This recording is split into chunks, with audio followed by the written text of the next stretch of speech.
मला असं वाटतं की याच्यामध्ये काही नवल नाही त्यांनी हे केलं. आता हे का आणलं?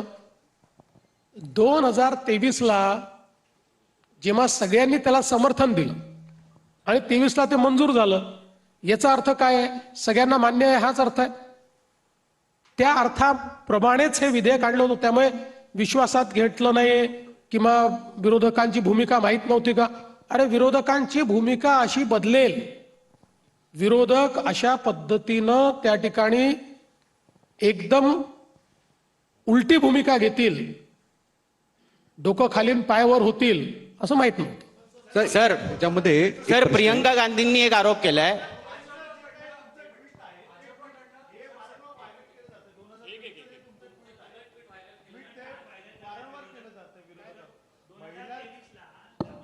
आरक्षण जे लागू झालं होतं ते ट्विट जे आहे ते व्हायरल केलं जाते. राज्यातले अनेक विरोधक व्हायरल करतायत आणि म्हणतायत की हे जर बिल आधीच मंजूर झालं होतं, मग आता हे नेमकं काय करायचं होतं असा प्रश्न उपस्थित करतात. मी याचं उत्तर पुन्हा दिलेलं आहे, पुन्हा देतो.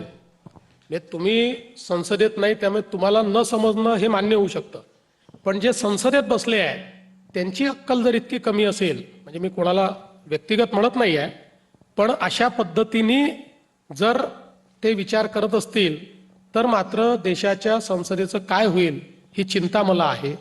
म्हणून पुन्हा एकदा सांगतो की 23ला जे विधेयक आपण मंजूर केलं त्या विधेयकानंतर 24 पर्यंत सेन्सस होणं अपेक्षित होतं. त्यानंतर डिलिमिटेशन होऊन 2029ला ते लागू झालं असतं, पण 27 पर्यंत सेन्सस होऊ शकलेलं नाही.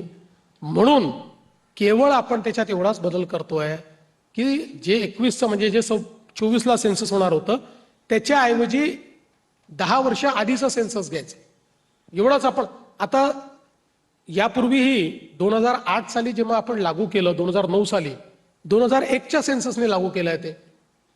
त्याच्यामुळे मला असं वाटतं की त्यांना समजतं सगळं आहे, त्यांना माहिती सगळं आहे, तोंड दाखवायला जागा नाही आहे, स्वतःच्या तोंडाला काळं फासून घेतलंय आणि आता आम्हाला ते बोलतायत.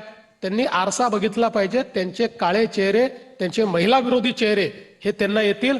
माझं ट्विट तेव्हाही करेक्ट होतं, माझं ट्विट आजही करेक्ट आहे. सर प्रियंका गांधींचं म्हणणं आहे, प्रियंका गांधी म्हणतात की हा मुद्दाच मुळात महिला आरक्षण विधेयकाचा नाहीये, तर हा मतदारसंघ पुनर्रचनेचा आहे. त्या स्वतः महिला खासदार आहेत, विरोधी पक्षाच्या नेत्या सुद्धा आहेत, पण त्यांचं म्हणणं आहे की जातीनिहाय जनगणनाकडे दुर्लक्ष करण्यासाठी अशा पद्धतीचं जे विधेयक आणलेलं आहे त्याला विरोधक कधीच पाठिंबा देऊ शकणार नाही.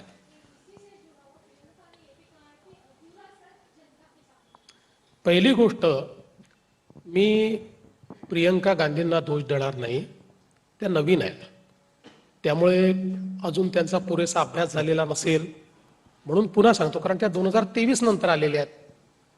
2023ला आपण ज्यावेळेस महिला आरक्षण विधेयक मंजूर केलं त्यावेळी आणि 2002चं जे काही आपलं कॉन्स्टिट्युशनल अमेंडमेंट आहे, या दोन्ही गोष्टींमुळे डिलिमिटेशन आणि सेन्सस या दोन गोष्टींशिवाय महिला आरक्षण विधेयक लागू होऊ शकत नाही.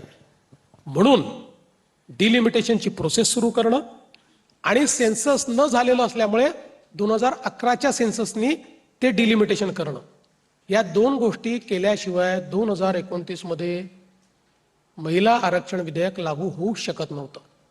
हे कदाचित प्रियंकाजींना त्यांच्या लोकांनी समजून सांगितलं नसेल म्हणून त्यांनी असा आरोप केला. दुसरं, या संपूर्ण विधेयकाशी ओबीसी जनगणनेचा कुठलाही संबंध नाही. ओबीसी जनगणना ठरलेली आहे. त्या संदर्भात जनगणना जी आहे त्याच्यामध्ये पहिला टप्पा जो आहे त्या टप्प्यामध्ये घरं आणि इतर सगळ्या गोष्टींची जनगणना होते.